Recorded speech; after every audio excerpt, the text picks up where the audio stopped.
Assalamualaikum warahmatullahi wabarakatuh. Pemirsa YouTubeku, kembali lagi bersama saya Pak Dekolik alias Empu Gandrung di channel Empu Gendeng. Pemirsa, pada kesempatan ini saya akan memberikan sedikit pengetahuan saya mengenai seorang yang sangat kontroversial, di mana ini banyak cerita mengenai orang tersebut. Siapa lagi kalau bukan Syekh Siti Jenar.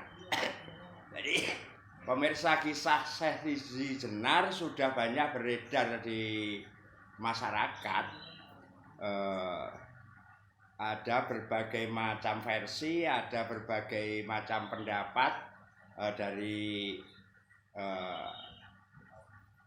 banyak orang. Ada yang mengatakan bahwa Syekh Siti Jenar adalah seorang waliullah. Ada yang mengatakan bahwa Syekh Siti Jenar adalah seorang yang punya ilmu yang sesat. Jadi banyak pendapat mengenai Syekh Siti Jenar. Nah, kali ini saya Pak Dekolik juga punya versi sendiri, punya pendapat sendiri. Ini dasarnya adalah hasil olah spiritual saya dan kawan saya.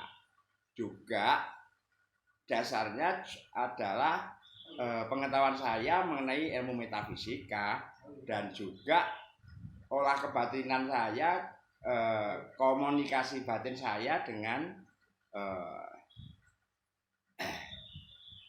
alam. Jadi apabila nanti ada ketidaksamaan, itu bukan berarti saya mengklaim mana yang benar, tapi ini adalah sebagai bahan masukan, sebagai edukasi, sebagai wawasan untuk tambahan berpikir, begitu ya.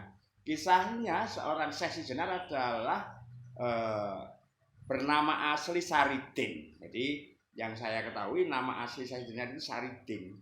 Saridin adalah seorang sahabat dari Sunan Kalijogo pada saat masih muda dulu.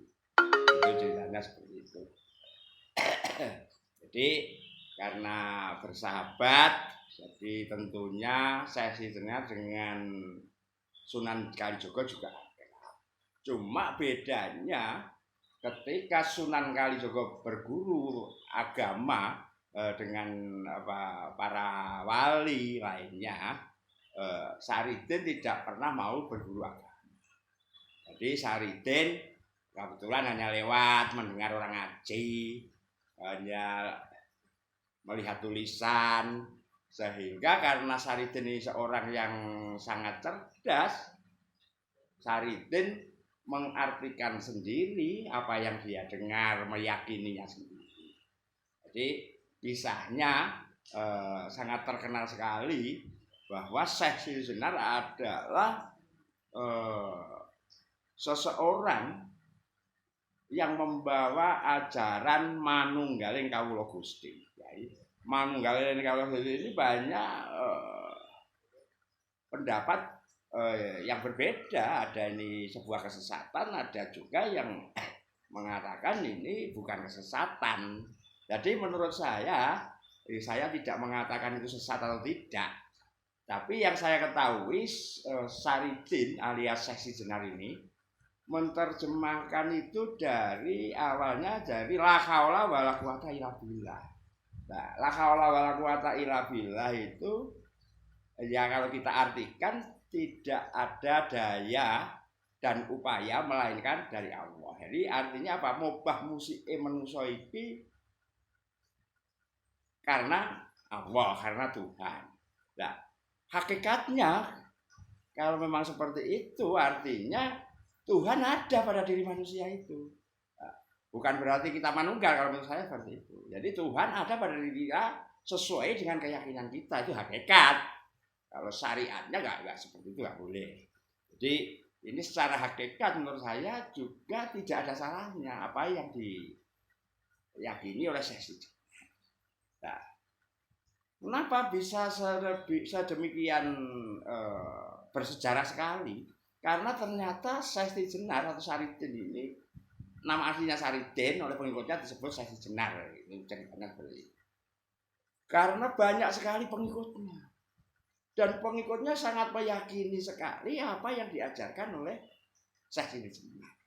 Sehingga Syekh Jenar sendiri apa heran, pengikutnya itu lebih yakin dan lebih luar biasa setelah meyakini apa yang dia ajarkan. Begitu ceritanya, pemirsa.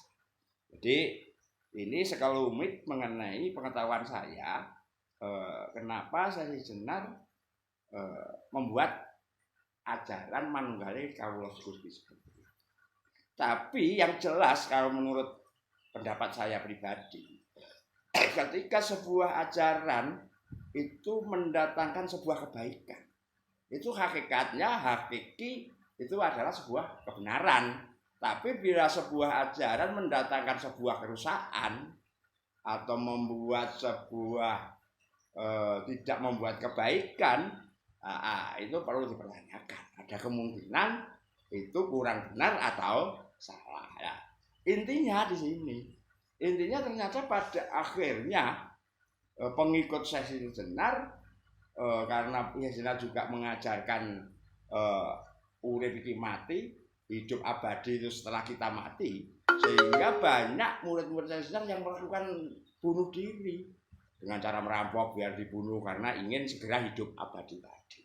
Ini sebuah perjalanan yang membahayakan, sehingga Al-Kisah akhirnya didatangilah karena ada keputusan para wali bahwa ajaran Syekh Jenar harus dihentikan dan harus dihilangkan.